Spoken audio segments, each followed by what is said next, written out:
Hey, this is Mike and Sean talking tickets. We got the Michael Jordan ticket collector, Andrew Goldberg.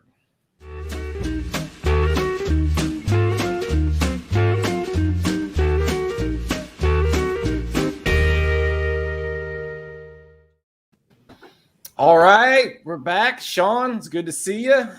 Likewise. Thanks for joining us, Andrew. Sean, Mike, thanks for having me. We were talking earlier. I've texted a bunch with both of you, and this is our first live conversation. This is very exciting. So thank you so much for inviting me. Yeah, so those who don't know Andrew, when you say Andrew's the most well-known ticket collector, maybe he's up there. That the random person who doesn't collect tickets may have read articles about because of his collection. Yeah. I knew of Andrew for years now, just because of articles and everything like that. And I've, and obviously like you said, we've messaged quite a bit, but how long have you been going, Andrew? Well, first of all, let me just say, I had to ask someone else because I couldn't see it on my own account, but I wanted to know how long I was a part of the Boogers ticket group. Mm-hmm. And it turns out I joined 6 months after it started. So that's been 5.5 years that I've been a part of that group. I'm in finishing up my 7th year of really going at this collection. I'm tracking month by month what my progress is, and but yes, about 7 years. For those who don't know, if there is anybody who doesn't know, what exactly are you collecting, and what's your goal? So the primary collection is a ticket stump from every NBA game that Michael Jordan played in, which is 1,264 games. That includes all regular season Bulls and Wizards games, as well as all the Bulls playoffs and the 13 All-Star appearances. It doesn't count the preseason games, although I do pick those up from time to time. It doesn't count college games, exhibition or Olympic games, although I also pick those up from time to time. It's not baseball. And some baseball. Yes, I have some baseball. I have some regular baseball, as well as the first pitches that he's done, and the exhibition game against the Cubs at Wrigley Field. So tell me about your love of, you just have a love of Michael Jordan? Has he always been your favorite? Like, how did this come to be that you picked Jordan to collect?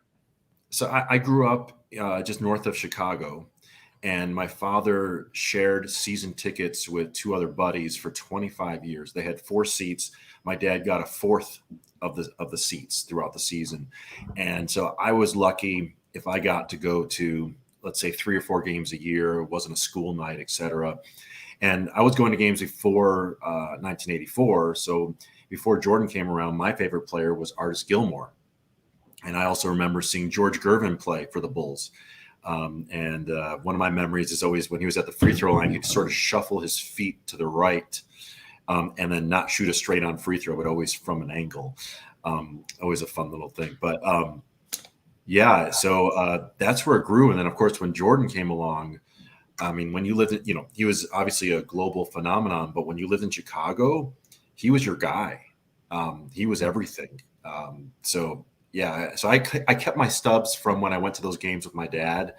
And then after a while, it was actually like around 7 years ago, as I mentioned, it was coincidentally, it was the same time when the Warriors were threatening that the 72-10 96 Bulls with the best record, and got to the 73-9. So believe me, I was cheering when they lost that championship. Yeah. So where are you at on your collection? Like, how many tickets you have? How many you have left to find? So out of the 1,264, I'm at, I think the last count is 1,042. Oh, okay. So a couple hundred left to go. Couple hundred, and it's definitely slowed down. I mean, in the first few years, I'd get X amount per month, and now I'm lucky if I get 3 or 4 a month. Yeah. But so what? The home games easier to find, or the road games the one you're still looking for? Yeah, for the most part, I've got a much higher percentage of the home games than I do of the road games. Yeah, it's interesting. And a lot of the games that I'm missing, it's not necessarily because they're special. There's a couple special ones that I'm missing, but the majority are just not. They're not special. I just haven't seen them. Yeah.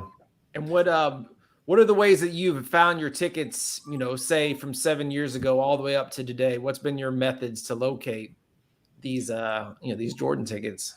The first was eBay. That's where I started. Then once I learned about boogers, that certainly became a really good source. I'll from time to time look at local garage sales, but that's a real crapshoot. I mean, you sometimes pictures aren't really good for those things, and sometimes it's just finding a gem here and there, and that's hard. One of the best sources though has been I was very fortunate to just get some attention for the collection, and there have been many articles about the collection, and just that press has been one of the best sources. And the press really started right around the time of when The Last Dance came out in 2020, and it was a really strange time because that came out at about the time that my boys were born. I have twin boys.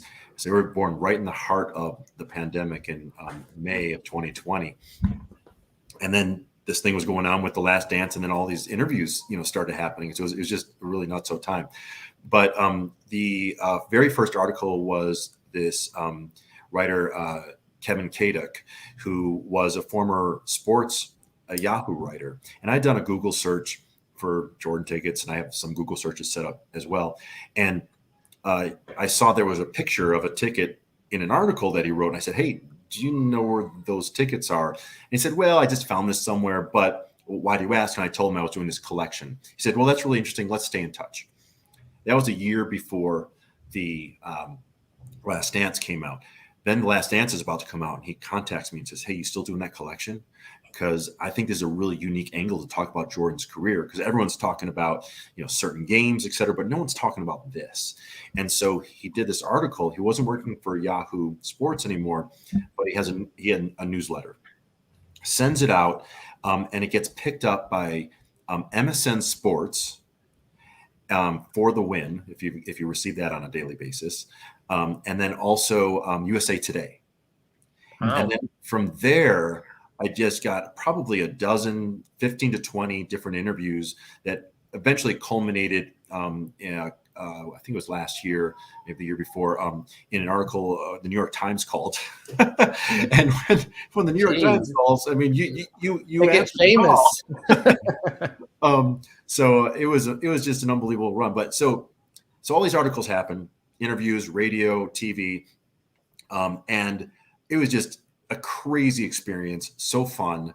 And then I ended up getting all these emails from people who said, "I saw your article. I saw you on TV. I heard the radio spot or the radio interview." And I started counting, and I stopped counting after about 200 emails from individuals saying, "I've got these tickets. Do you need them?" Wow. So how many do you think you got from all that press? I mean, it was a combination of getting doubles plus getting some that were filling in holes. I mean, I had to get at least 300 tickets from that, Wow. at least, and many of them again doubles or upgrades, et cetera. Would you have go ahead, Sean? Yeah, I was just going to say, any crazy stories of meeting people or lucky finds or anything like that came from those? Well, one I'll share that goes back a little bit before that time, when I was first searching on eBay, and then there is one great story I'll share from those like 200 emails, is when I was looking on eBay, I would sometimes write them and say, "Hey, do you have any other tickets?" And this one guy said, "Sure, let's get on a Zoom call." Like, okay, and it's frowned upon to even share information, through eBay, et cetera. Mm-hmm. But he got me his information, and I go on the Zoom call, and this guy shares, this binder full of tickets. I can tell from what's in there.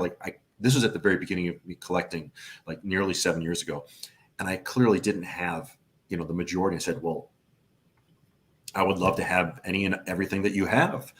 And we came up with a price, and it was at the time, it was definitely a cheap price, but tickets weren't what they became. You know, we're talking about 7 years ago. So it was probably like $2 a ticket. But in there were some nice tickets, some playoff tickets. As I did more research, you know, maybe some high games and things like that. And I knew he had more, so I maybe paid, I don't know, it could be like $300, $400 for about 200 tickets. I got him. It added a ton of tickets I didn't have, maybe 150. It was a big, big boon for me. But I also knew that he had a whole box of additional tickets. I didn't want to push my luck. So about a year later, I contacted him again. I said, you still have that box? You're interested in parting with it? And I think I paid maybe $100 for the box, sight unseen. But I knew there was just a ton of tickets in there. As it turned out, I ended up having 1,200 Bulls tickets in there. Wow. 1,200? 1,200. And the story behind where those tickets came from, because he hadn't gone through them, is that back in the 91-92 season, the Bulls had a promotion on the back of their tickets that if the Bulls scored, I'm going to get this wrong, but let's say it was 120 points or more and won the game, you could take that ticket the next day to a local 7-Eleven and get an Illinois lottery ticket. Was he a convenience store owner? So he called one of the local 7-Elevens and said, "What are you doing with all the tickets you're getting?" He said, "I'm just going to throw them out." He said, "Can I have them?" He said, "Sure." So he got this box, and they were still in the box. He had never gone through them. Some of them were stapled together and all this sort of thing. But there was so there were 1,200. So there, as I estimated it when I went through them, there were about 12 games that fit that criteria. And there were about 100 tickets from each of those 12 games, approximately. One of those games was playoff game K from 1992, which is the shrug game from the NBA Finals. Wow. So you had a lot of shrugs, huh? And I paid $100 for this thing. Wow. That's the guy's. I didn't know that was in there until I got it, but it was $100. So I sent a ton of them to PSA. So I am probably singularly responsible for that crazy pop report of all the shrug games on PSA. How many are on there? Do you know? I'd have to look, but there could be 100 or more. Like, I mean, they're not all mine, but I'm sure that I contributed. Andrew, just a side note on that one. I think I bought one of those from you. And I remember the first time we ever interacted was what you were exactly talking about. It was 2017. I just looked it up in my email, and you had emailed me because I bought that ticket on eBay from you. And you emailed me the same thing. Do you have any other Bulls tickets? Which I didn't. So, and we went back and forth. You probably don't remember it because you're probably doing that with everybody, but yeah, I'm sure that was one of those that I bought. I think I paid $80 for it or something like that at the time. So yeah, I mean, and it became, I think at the height of like that March of this year, it could have been like a $500 or $600 ticket, maybe. Yeah. I think it's down back to, and it quickly came back down to like a $275 to $300 ticket, and even with the high pop report, it's maintained a level, which is interesting because it's featured in so many, it was obviously featured in The Last Dance, and people know this game. Yeah. I figure it's got to be probably a top 10 Jordan ticket. I was going to say, you have yours sitting around. I mean, show us some of your favorite ones that you have. I will. And by the way, I'll just share the reason the shrug game was so special. I don't think this was even covered in The Last Dance, is that in 1990, for the NBA All-Star Saturday game, which was in Miami, Michael Jordan had navigated his way into the three-point contest. And he had the worst first round of the three-point contest in the history of the contest at that point. So now we're in 2022. We are 32 years later. It is still the worst first round in the history of the three-point contest. We need to pull that up on YouTube just to see how awful it was. It was, totally. And so he had this reputation, like he's not a three-point shooter from that. So when he was able to then in 1992 do the 6 threes in the first half, it was sort of like, oh yeah, but of course he's Michael Jordan. So some tickets. All right. So let's see. So I thought I would something kind of fun is just to kind of go through a few of my favorites here. This one is his Chicago Stadium debut ticket. And it's a full, and it's graded a 6. Let's see if I can get this in there. Okay. And I just thought this was really cool when I got it. I didn't realize that it was his Chicago Stadium debut. I just knew it was preseason. Mm-hmm. And when I thought about, when that one in Indiana, I think it was his preseason, like his first preseason game, went for like $30,000. I don't remember that when, ridiculous early of on. course, and then it came way down and all that sort of thing. But I just thought, well, I think this is so much cooler. It's his first time in Chicago in a Bulls uniform. And I will say, of all the tickets, almost from all the teams and all the years, the Bulls red season tickets are so, like, for a box office type ticket, I mean, they're just so clean, and the team's colors and the logo, it's just, I think Jordan rookie season tickets are, those red ones especially, they're just super cool. Then I'll just walk us through the 6 championship clinchers, and these are my best ones. So this is 1991 NBA Finals Game 5. It's a PSA 8. I haven't looked recently to see if that's the highest graded, but it's got to be up there, one of them. Yeah. This isn't the highest graded one I have, but it's a full. This is 1992 Game 6. It's a 5 full. Do you see Foles are super hard to find for his playoff games? Yeah, because I mean, certainly by the 90s, it was an event to go to a Jordan game, and it would be like, if the Beatles were in town, would you really have an empty seat?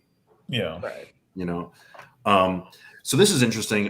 At a card shop many years ago, I picked this up. And then I eventually sent it into PSA. This is a full box office version of the clinching game in Phoenix, and it got graded a 9. Okay. Wow. So I think that's the highest graded full, even though it's not the season ticket holder version. For 1990, what's next year? Oh yeah, then I've got 1996. This is an authentic, but this is a full as well.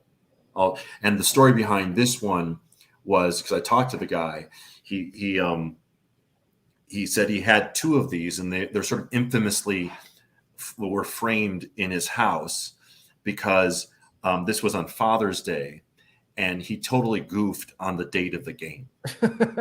And of course they won. It was the clincher was a big deal. And so he never heard the end of it from his family that he didn't go. I feel like there's always a story for big games where the tickets weren't used. Totally.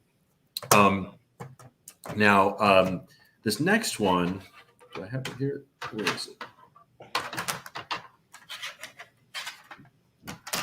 it? It may have magically disappeared.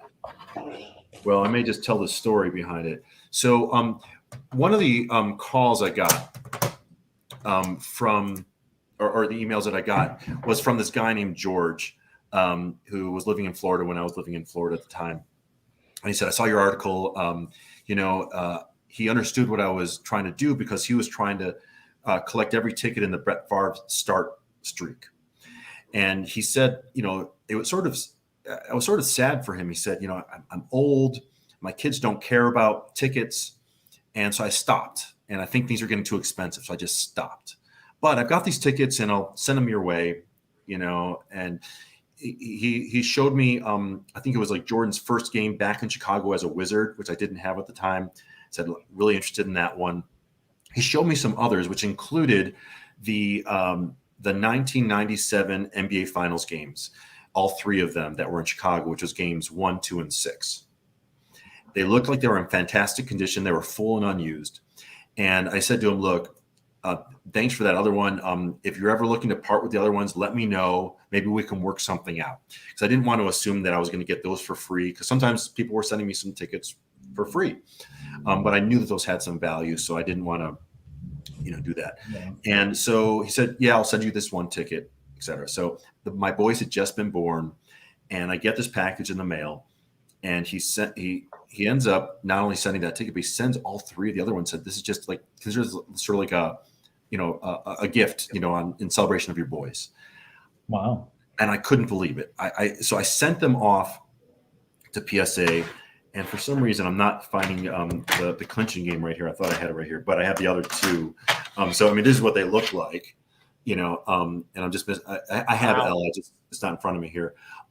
But game 1 ended up being a 7. Game 2 ended up being an 8, and game 6 ended up being a 9. Wow. So just crazy. And I didn't, before I even knew that though, what I did was I looked through some old tickets that I had that were football tickets, and football's not my main thing. And I found some that were that Brett Favre played in, and I just sent them to him. He didn't know I was sending them. I just sent them. And then he sends me a note saying, I can't believe you did this, kindness for me. And I just want you to know you've inspired me to go back to trying to finish the collection, which was, for me, one of the coolest things. Yeah. Man, you're inspiring people, Andrew. Well, that was look, he did me a huge solid. I was like, I got to do something for this guy. I want to know, and this is part of a comment we got. Okay. What about with the debut ticket? I know that's kind of the big daddy on your list. And 23 Airness posts Goldberg with the massive decline in MJ debut ticket prices, most recently a 10K Heritage Blue box office sale. How have you not bought the MJ debut ticket stuff? That's still a lot of money. Yeah, no, it's an excellent question from 23 Airness. And just briefly is to say that I haven't seen a red one yet that is at the right price for me. So it's red or nothing. You're going for straight. Me. It's red or nothing. If I'm going to invest at that level, I feel like it's got to be the red. Look, the blues. There's like I think 5 versions that I've seen, including what looks like a misprint on Blackhawks stock. Yeah, if I'm going to invest in that, I want to do the red. But just to finish up the clinchers, this is a special one. This is with signature, and the ticket is not graded at all, but it's really about the signature, and the signature is a Gem Mint 10. So this is pretty special. And this might be, I don't know, this might be the most valuable ticket I own. I have no idea. People have, supposed different potential values for it. Yeah. Wow, that's pretty nice. You're talking about the debut tickets. Yeah. Here's kind of all the different versions, like for people who haven't seen them all. I know we've touched over this before. Yeah. You got this blue, the box office-y one. You got the splashy Ticketron one. Yep. More of the blue and white. Looks like more like the season ticket holder version, but it's blue and white. Correct. And then the red. And I think that's it. There's that goofy Blackhawk one, but obviously the red's is number one. If you had to get a non-red, which one would it be? It would probably be the one below it there. Let's see, the one, that version, because from what the research that I've done is that one is also a season ticket holder version. Mm-hmm. If you look at the design, it is really, really similar to the red.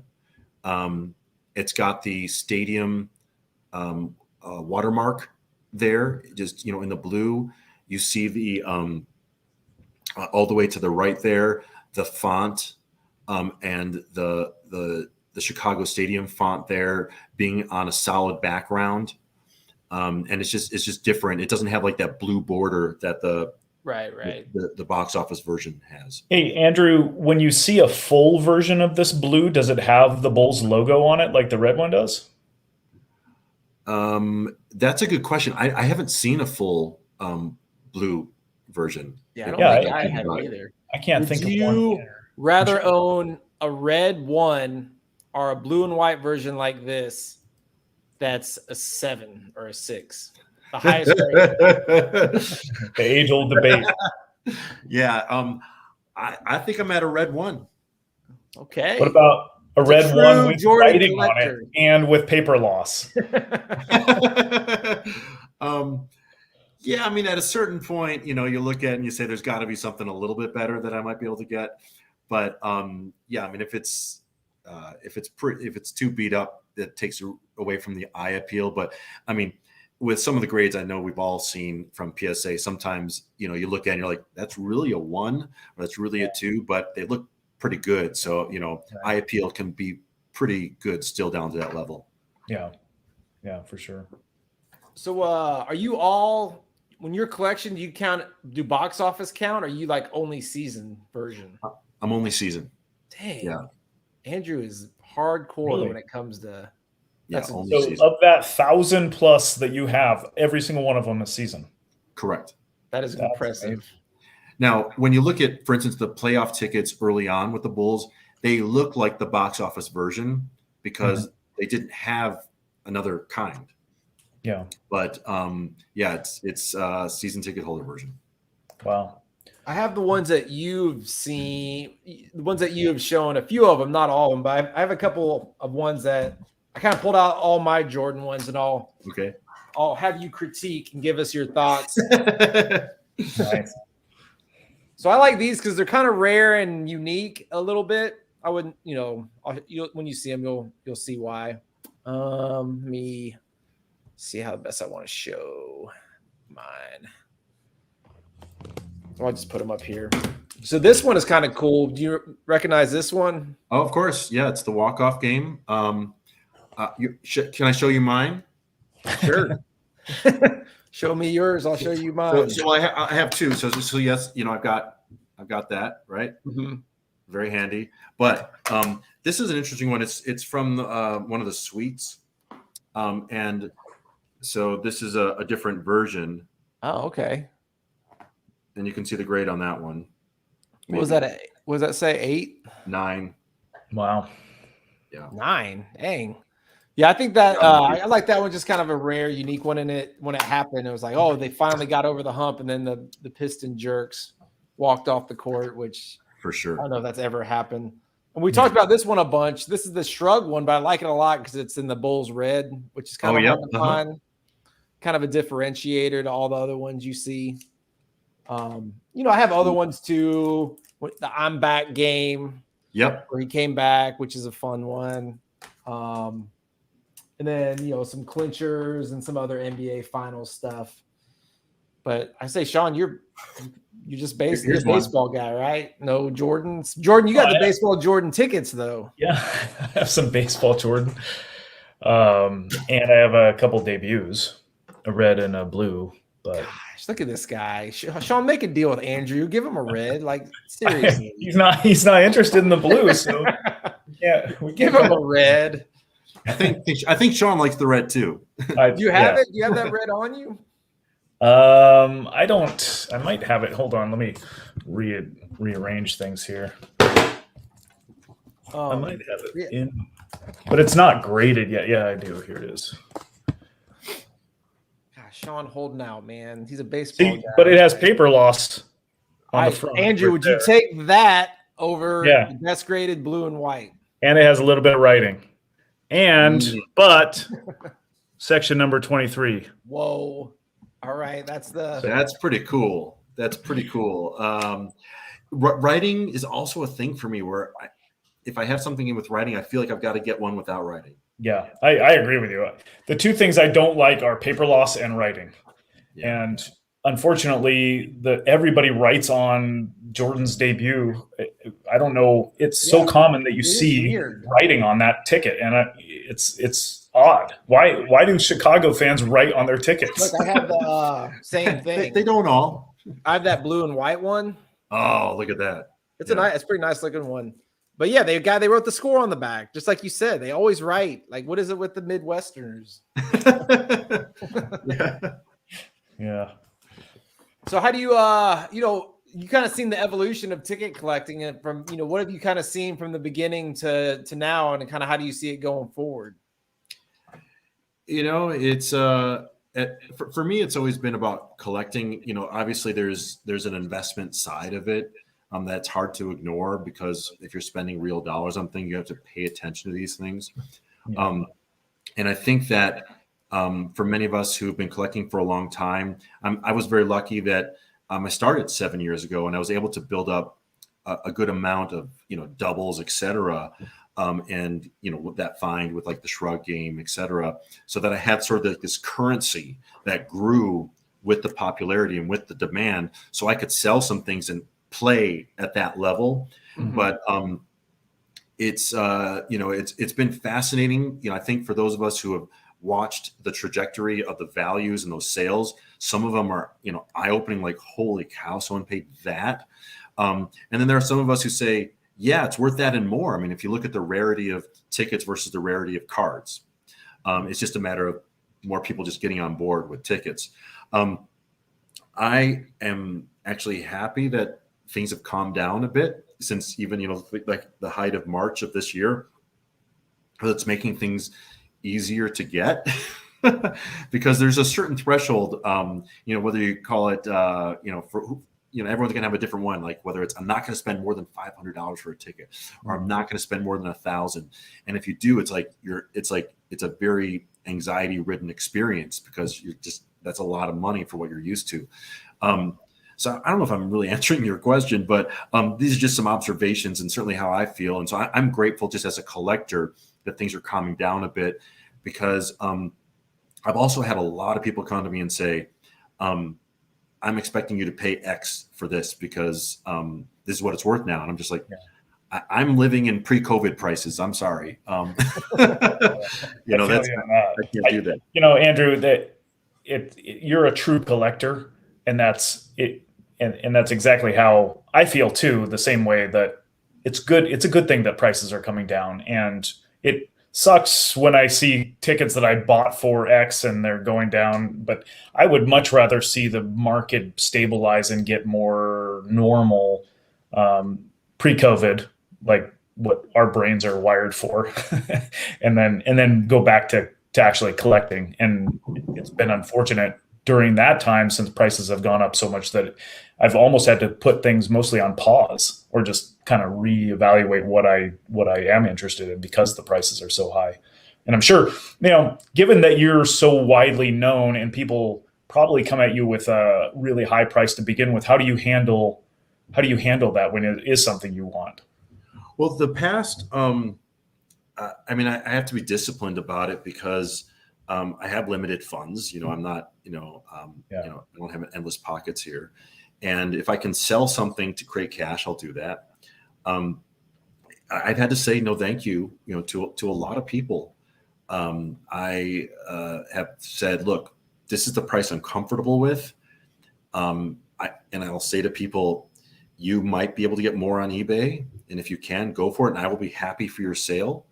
But for me, this is where I'm at. And especially over the last several months, where things start to feel a little bit of a free fall, and you just didn't know where the bottom was, people were looking at sales prices from the previous several months and saying, but wait a minute, this is a $1,500 ticket. And I'm like, yeah, I can't do that. Like, I think today that's like 600, and maybe next week it's going to be 300. This is where I'm at. And if they say no, no hard feelings. You just move on. There are some people that get upset, and get for whatever. I just like, I'm sorry. But maybe you'll find someone else. Yeah. Or do you have other Bulls collectors or Jordan collectors that you trade with ever? I have here and there in the past. It's not a frequent thing. I did recently do a couple trades that were I thought were nice trades for each other. I had a few extras of some key games that I traded for some college games. There were some common Indiana games where I traded a 1-for-1. It's not common. And, when I've asked around a ton, asking, trying to find out if there's anyone else who's trying to do this run. And it's in many ways surprising to me that it hasn't been attempted before. And maybe it has. And whoever has the collection is just being super quiet about it, and they don't want any attention. That's great. Yeah. But I haven't heard of anyone who has been attempting this. I've heard of folks trying to get the entire rookie year. maybe all the playoff runs or all the finals. I know of a couple folks who've gone for that run. So not a ton. But I have a lot of doubles. I would love to do trades. Yeah, absolutely. Has your interest, as it kind of winds down and it becomes more and more difficult to find the tickets that, you said you're down to about 3 a month. Has your interest in other kinds of tickets and other genres increased as a result of that because you're addicted? Sure. Look, we all have this habit, right? Yeah. Yes. One of the themes for me this year has been trying to get signed tickets. So I've learned a lot with that. I think I've made some mistakes, some errors, but I've gotten some interesting ones that are not, because Jordan isn't really signing that I'm aware of. Mm-hmm. So I actually have a few signed ones that I could share here that I thought were interesting. This is a Bo Jackson NFL debut that was signed, that I got signed, that I thought was pretty great. Yeah. The autograph got rated as a 10, the stub itself a 3. I was able to get a Rudy Rudiger ticket. Oh, Rudy. Yeah. What do he write on there? He wrote ND debut 11/8/75. Debut. The Rudy debut. I didn't even think about it being a debut. But one of my two of my first signed tickets that I ever had, one this is the only one that I've done in person. This was at the National in Chicago last time it was there. Mike Piazza was there, and I have this full of his that I got autographed. Nice. So I was excited about that one. Ticket is a 6, auto's a 10. And then one of probably the second one that I ever got was the Marino fake spike game. That's a fun one. So that's a Rebellion one. Yeah, totally. We actually we partnered together on this one. I had 2 of these that I'd gotten really cheaply and just a bulk lot. And it was one of those happy discoveries. Like I actually just asked him, so any Jets tickets that I should be paying attention to, from these years? And he said, November 27th, 1994. It's like, I got 2 of them. He's like, I'm looking for that one. And so the deal was I gave him one, and then he got them both signed. Nice. So Sean, I got some special. A good guy. Sean, I got some special. I just got back from the Chantilly. I didn't go to Chantilly, but that's a good thing. If you can't go to these shows, you can send them off. I've done that more than once, and this one actually straight through the Chantilly show host or who they designate. It's through Denver autographs. So they did a good job, and I was happy. But tell me if you recognize these 2 bad boys. Of course. Is that Game C? Game C. I got the box office and the season. Nice. Yeah. Ken and Edgar. That's awesome. Those are good. So Edgar Martinez was there, right? And yeah, I had Griffey sign it before, then I had him ship it off, and then Edgar signed. They turned out really nice. Yeah. I think I'll sell the box office and keep the season, even though the box office is a higher grade. But if Seattle only could have, man, I haven't talked to you since the playoffs. The playoffs, yeah. Oh man, yeah. We'll have to save that for another show. That's a whole nother. I always like getting this one. This is kind of the Ripken 2131. I think it's pretty classic. Mm-hmm. You can kind of find them. I'm like, man, it's just it's Ripken 2131, and the box office actually looks pretty cool. I've had these laying around. I thought Ripken wasn't signing tickets, or is that no? He'll definitely sign. He's really, yeah. Was he not signing for a little while or something? I got his autograph from a year or 2 ago, and I got it, a week or 2 ago. So as far as I know, he's pretty open to signing. Just pay up and he'll. But I thought he just wasn't signing tickets or something. Yeah, one of the promoters told me he was with Fanatics, and so therefore he wasn't signing. But I'm happy to hear that he is. Yeah. But yes, good getting into the auto ticket game. I got 2 more to share that I think are pretty cool. Let's see them. You may recognize this one. Oh yeah, let's see. Oh, don't you have a horrible story about the Leitner shot also? Oh, yeah. So, so I sent these off through the mail because there was a site where it says, send it to this address during these months and this other address, these other months. One is his father's house, one's his mother's house. You send a check just to a little donation to his summer camp. It's like a charity. And the tracking on it just stopped. And I called for months with the post office to try to find out what happened. Just months. So was it USPS? Yeah. And it was it was just terrible because I was like, I wanted this ticket back. And they eventually, I think it was 8 months later, after I had moved with my forwarding address, one day I just go to my mailbox. There it is. I'm like, oh, you got it back. I thought it was signed? gone forever. Signed. Yeah. Wow. Lesson learned. FedEx or UPS, always. I don't care if post office. I disagree 100%. I can't stand FedEx. No way. I am 100% in opposition. I would go post office any day of the week.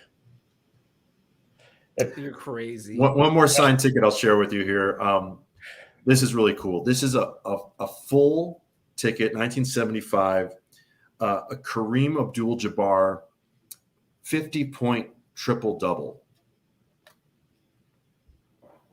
Wow. Kareem, nice. Yeah. The pen's a little fat, but hey. Yeah. It got graded, autograph did get graded a 10. So anyway, awesome. I thought that was a cool one. Yeah. So the answer is yes. I've gotten into other things. I've got, this is a little off topic, but it's still a ticket. This is a ticket, not sports, from the 1996 first National Collegiate Acapella Competition at Lincoln Center. So if you know the movie Pitch Perfect, this is it, from 1996. Now you might ask, why in the world? To take your word for it. Okay, yeah, it's maybe hard to see or whatever. Why in the world would I have this? It's because when I was in college, here we go. There we go. Sort of see the label there. When I was in college, I was in an a cappella group, and we made it to the finals. Nice. And this was my ticket. Acapella, Andrew. Man, you may have to break out a song. Really brought that around, yeah. Right? Oh my goodness. Great story. John, do you have any pickups lately? Anything new you received? Me? Yeah. I think this is the only one that I've gotten recently. I'm not. This is from our friend Matt and Boogers. He came across a bunch of Cubs tickets, and this is David Ortiz's first hit. It's nothing spectacular, but it goes nicely with his debut that I have. That's the only ticket that I picked up recently. I'm kind of saving some funds for this upcoming Heritage auction. What are you going at? Let's go. There's a lot of good stuff. I haven't even decided. Hey, we brought up the Heritage. You got to tell us which one you're going for so everybody can bid against you. Yeah. All right, let's take it. Let me ask you guys, when you're going for something like this, do you make a point of not telling anybody what you're going for, or do you make a point of telling someone you know who might go for it so that they won't bid you up? I'm absolutely. In fact, that was one of the first reasons why I ever started talking to Mike, because I realized that we were probably bidding on a lot of the same stuff. So I told him that if there's ever something that you are bidding on that you think that I might be interested in, let me know, because if you want it, I'll back out, and I don't want to bid you up. I think we've done that a few times, and then I think another time with Ravel, I knew he was going after a secretariat, and I was like, man, we're just. I know the world of ticket collecting is small enough to where you can do that, especially if you know different people's specific interests. Right. And so I will definitely let people know if I'm really, really into something. I'll also let them know that if I'm not really into it, but I am planning on bidding on it, I'll back out completely, because save them some money. We know if a Jordan Red comes up, we know one man who will be keeping a close eye on it. And it's an excellent point. Also that I think there's a lot of, for the most part, there's a lot of kindness in the collecting community. Mm-hmm. And I know that a lot of folks have shared with me, hey, have you seen this auction? And I don't always know that it's happening until sometimes someone shares it with me. So I've always been incredibly grateful for a lot of the folks who share those things. And I've done the same with others as well. Just because, that's what we do, is kind of look out for each other when we can. Yeah. Let's look at, since we mentioned Heritage, just because it's going to offer another 20 some days, but there are some super big boys coming up. This one's a big boy ticket. It's a game one, PSA 6. And 1919. I don't know if you noticed this, Mike, but there's at least three of those in this auction. And it gets back to the whole thing where, a certain ticket goes up in value, and then all of a sudden we see a lot of it. And so it'll be interesting to see how that plays out. Because sometimes, they kind of hold or they'll go up a little, but sometimes the bottom falls out. I think they'll hold, but I don't know if we're going to see the crazy prices, especially the lower. That one and the other one, I don't know if you noticed it, but the 1932 Game 3 Ruth Called Shot, there's like 4 of them and a 5th that's full. That one. Right, here's the full, which one of these hadn't gone. This is going to go for a lot, I think. Yeah, I haven't seen. I might be wrong, but I haven't seen one of those since probably in 4 years. Right, and I think there's about 10 or 12, which kind of surprised me on the pop report. So I could see this one going for a ton, then another one hitting the market. And the last time one of those sold that I'm aware of, I think it was around mid 20,000s. Yeah, I think that's at that time it was the same. The Jackie Robinson debut was going for about the same amount. So I bet this goes for 50, 40. I think it'll blow past the 30 number. I think that's a low estimate. I think so too. But it's just so hard to tell now. Right. This is that one we talked about Jackie first game in a uniform. I think we discussed that last time, right? Perfect game. We've seen these pops, I guess. But the full version, this is another one. The full version of this ticket is tough. It's the stub is really common, right? Because everybody saved it, whoever went to that game, obviously. But the full that's a tough ticket too. Let's keep. So here's another one of the 1919. Which is, you're right. It's surprising that there's 2 or 3 in those auctions. You got signed Messi debut. I just going down from the highest price. Lou Gehrig Memorial Game full ticket, but has a void stamp. Kind of interesting. Feel free to hear all these. There's like 60 or 70 of these, which is a lot for. I think there's more than 100. I haven't looked recently, but there's quite a few. So this one, and we talked about this before, it's like the kind of iconic ticket in ticket collecting. Mm-hmm. And just at first glance, it's the one ticket that what it is, even if you aren't necessarily a big ticket collector. So it has been going up steadily in value, and now 4 of them are in this auction. And you start to see them. One recently sold on eBay for $7,600, which was lower than what it had paper loss on the back. But it's kind of hard. That seemed like a pretty good deal compared to what other tickets have been going for this one. So do you think that this is going to cause a decline? Yeah, I think we may have. I wouldn't say. I don't know if I would say peaked or not, but I think in the short term, I see a lot of these hitting the market now, and because there's so many of them. And I don't see it like bottoming out, but you could be a point now where like, man, I could get one at this price and just, man, this is such a ticket you just hold for forever. I mean, it's freaking the Babe Ruth Called Shot, and it's the coolest looking. It's a Mount Rushmore ticket. So we saw this with the Wilt 100, the Jordan debut. Anything else that you can think of that all of a sudden a bunch of them came out? I mean, I'd have to think about that, but yeah, we've seen it where all of a sudden you see hardly any, and then they all come out. And I think, like I said, what we're going to see that with this ticket.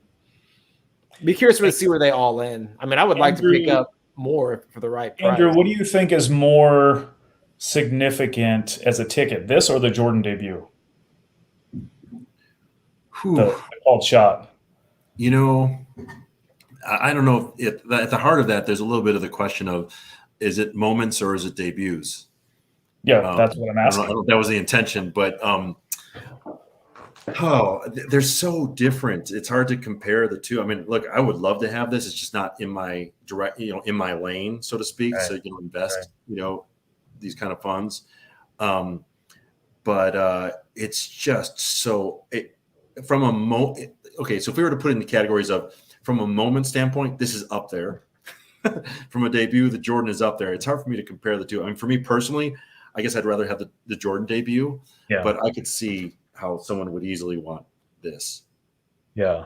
It's one of the things that I always ask myself is which one has a larger audience that wants it?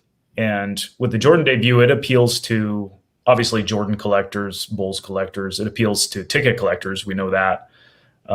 But that's and that's a big group, the Jordan collectors, that's an international group.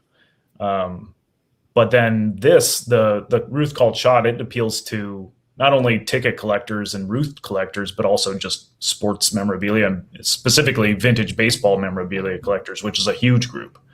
There's not a vintage baseball collector that wouldn't want this or doesn't already have this because it's such an iconic piece of baseball history.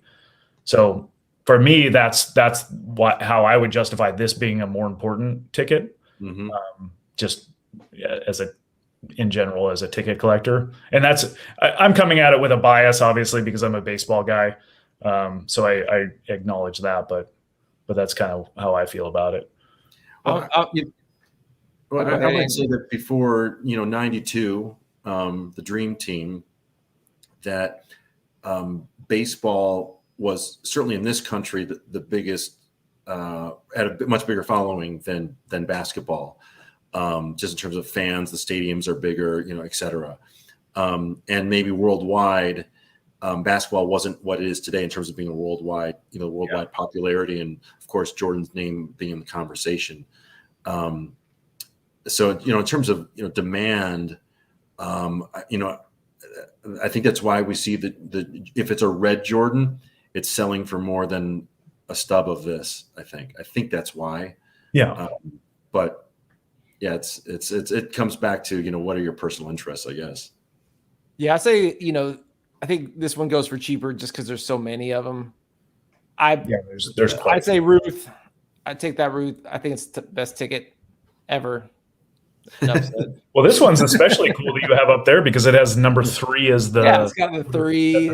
Number. It's everybody, even like kids who don't know anything much about baseball, they know Babe Ruth and they probably heard of the called shot. It's just such a known, famous sporting event. And plus the Sandlot sure helped things. Right. P Daddy 68 said that seller off the eBay called shot that went for $7,600, I believe, with tax, BP, etc., paid $9,000 at Hunt in 2021. So he lost money. Okay, interesting. Sometimes you lose when you flip. This is a cool one. All right, this may be my favorite one, top 10 of my favorite tickets. The 79 Magic Bird Championship. They got both games, but of course the championship is the one to have. We got some old World Series, 1920, man, estimate $15,000. One of my favorite NFL tickets, the Brady Bledsoe, replaces Bledsoe with Bledsoe on the ticket. I love one of my probably top 10 and one of my favorites. Those aren't too hard to find. I don't really see this going for $15,000. I think that's a way. Is that what the estimate is? Yeah, I think that's way high. That's other that went way up and it's dropping now. Right. There's a lot of those out there, more than you would think. But it is a full and it's a high grade, so it'll be interesting. We got the another Ruth. These are starting to pop up more. I got this stupid honey thing that needs to go away. The Ali Thrilla in Manila. I've been interested in picking up one of these. I think there's 2 of these in this auction. Yeah, there's 2 of them. There's 2 of them. I thought you already had one of those, no? No, I don't. I have the other ones. I figured we'd start seeing more when they went for like 10 or 12K. Curious what these will go for. They're pretty simple tickets, but it's a pretty famous fight. Right. Just a good example of the heavy hitters that are in this auction. Another 1919. Go ahead, Sean. The biggest one I think is in this auction is the Gretzky. Oh yeah, I'm trying to. I'm surprised I hadn't pulled up yet. It's a group of tickets though. It's not just one. And I kind of wish that they would have separated them out, because also included in that group is his first goal, his first and second goal. Yeah, that's a monster. Like, you want to talk about a big boy ticket? Yeah, this is probably the biggest. It's got to be the biggest hockey ticket with that. It's definitely the biggest hockey ticket, but it's also one of the tops. The Gretzky debut, NHL debut is kind of it's a big ticket, but this one is so much tougher to find than that. Yeah, I mean, what are you thinking? 6 figures, pushing it? I would think so. It's a stub, and then but that one. So there's 6 tickets, and a couple of them are preseason and stuff. But the 2 big ones to me are obviously the WHA debut and then the first goal. And I wish that they would have separated those out, because it would be interesting to see how those would compare. The first goal is, that's amazing too. I think that might even be better. Yeah, that's interesting with baseball and with hockey.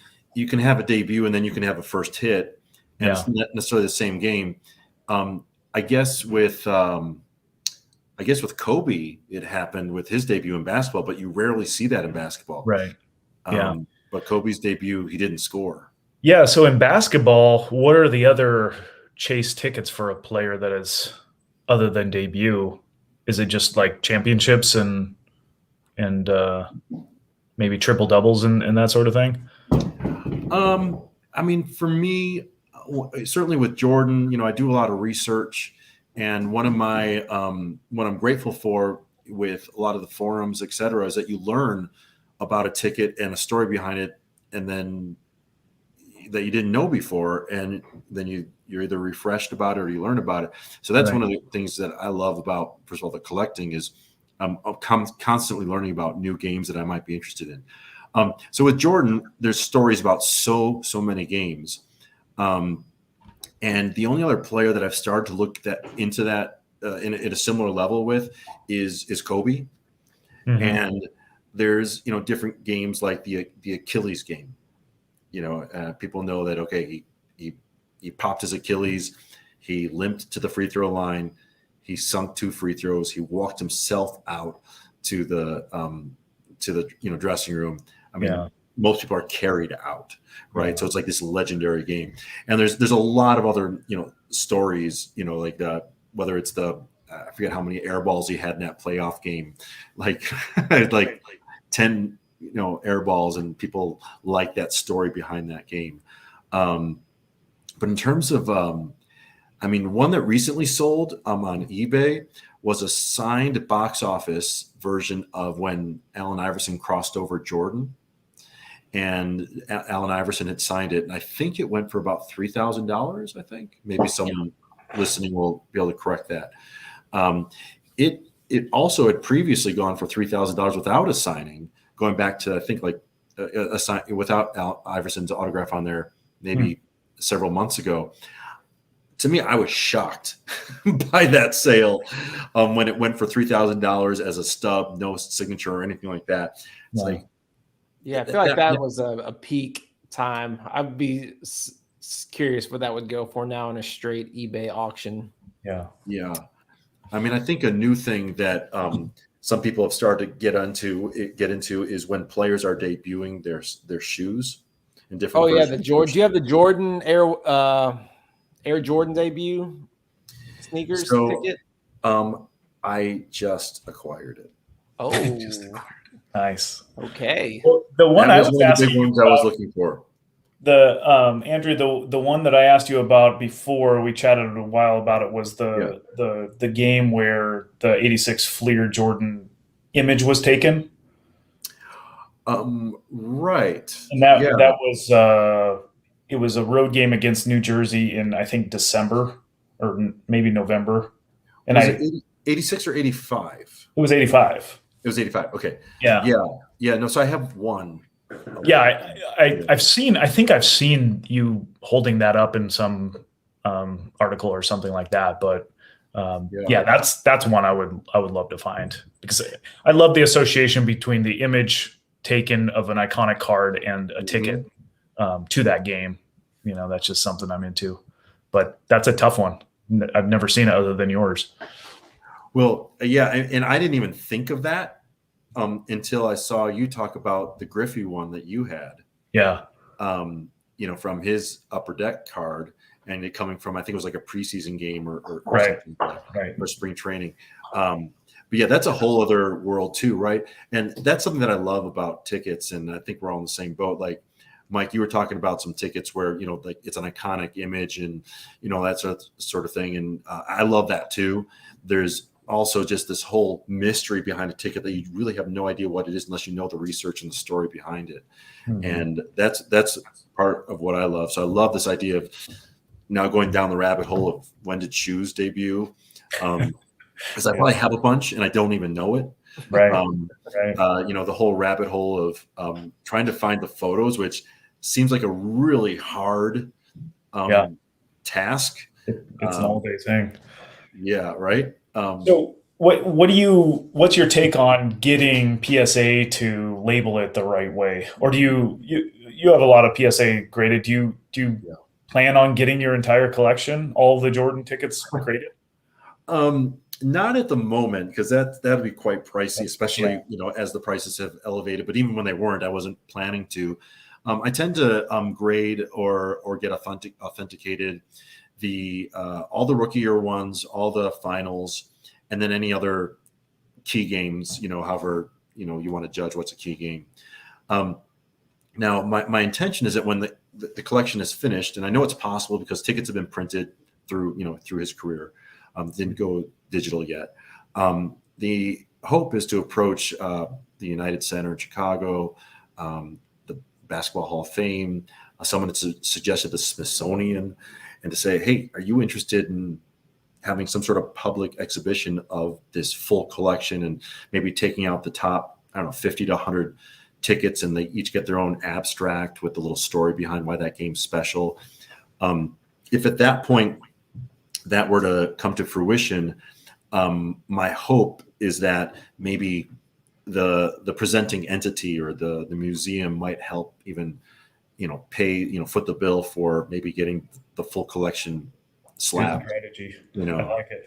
but I love the idea of, being able to share the collection with the public at that point once it's complete. Because I think basketball fans would be interested. I mean, especially if it's done in a museum style, because it can get boring for some people to just look at a bunch of tickets that all look like they're the same. But that's sort of like the big goal and the hope. Yeah, it's definitely a popular thing with museums. I know at the National Baseball Hall of Fame, they have a lot of tickets, and they have a lot of tickets on display, and they use them to kind of support the stories that they're telling. And it's a common thing for museums, and popular thing to look at as a fan of the sport too. So. Well, we're about the hour mark. Is there anything else you want to touch upon, Andrew or Sean? I think we covered a lot.